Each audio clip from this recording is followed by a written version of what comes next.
சரி, வேற என்ன நெகட்டிவ் ஏதாவது இருக்கிறதா அப்படின்னு கேட்டா, சோம்பேறியாக இருக்கக்கூடாது.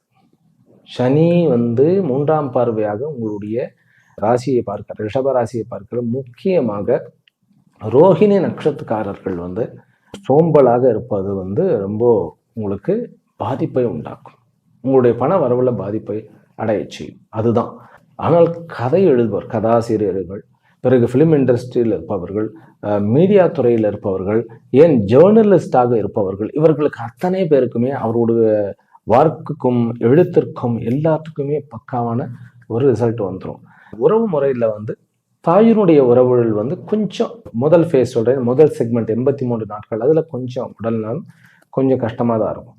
ஆனால் தந்தையினுடைய உடல் நலத்தில் நல்ல முன்னேற்றம் இருக்கிறது.